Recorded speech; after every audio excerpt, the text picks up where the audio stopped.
आणि एकाला 100 पैकी 99 गुण मिळाले. रोगरची बाटली प्यायला लावतो. फरक लक्षात घ्या. रोगरची बाटली 99 वाला घेतो तेव्हा त्याला बापाने विचारलं, का रे नापास झाला का? तो म्हणाला, नाही बाबा. मग रडतो कशाला? रोगरची बाटली कशाला घेते? तो म्हणाला, मेलेलो बरं बाबा, मी वर्षभर कधी पुस्तक विसरलो नाही, झोप कमी घेतली, जेवण कमी केलं, पण अभ्यास मात्र पूर्ण केला. मग माझा एक तरी गुण का जावा बाबा?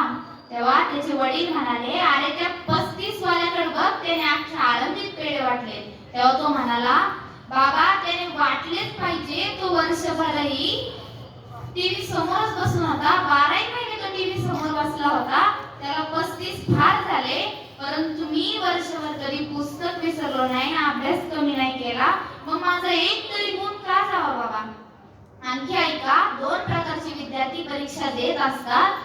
एक विद्यार्थी परीक्षेमध्ये गेल्यावर प्रश्नपत्रिकेतील सूचनाच वाचत नाही आणि एक फक्त सूचनाच वाचत बसतो.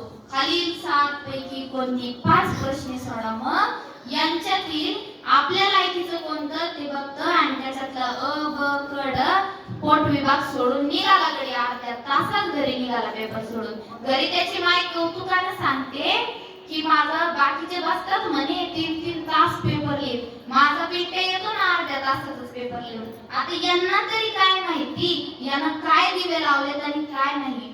तसं एक विद्यार्थी परीक्षेमध्ये गेल्यावर प्रश्नपत्रिकेतील सूचना वाचत नाही, काही नाही, भराभरा 7च्या 7 प्रश्नांची उत्तरे लिहितो आणि वेळ शिल्लक उरल्यावर निवांत बसून जेव्हा प्रश्नपत्रिका वाचतो तेव्हा त्याला कळतं की अरे सूचना होती, वरील 7 पैकी कोणती 5 प्रश्न सोडवा आणि मी तर 7च्या 7 सोडवली, आता करायचं काय?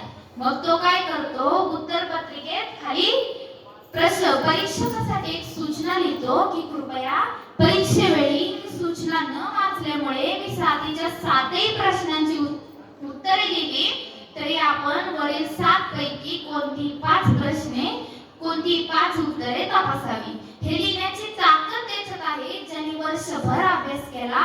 जसं 3 तासाचा पेपर व्यवस्थित सोडवण्यासाठी वर्षभर अभ्यास करण्याची गरज आहे, तसं शेवटचा दिवस गोड होण्याकरता जन्मभर परमार्थ करण्याची गरज आहे.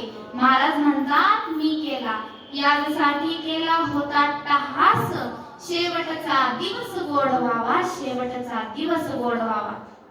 ऐका, पूर्वीच्या काळात निवडणुकीची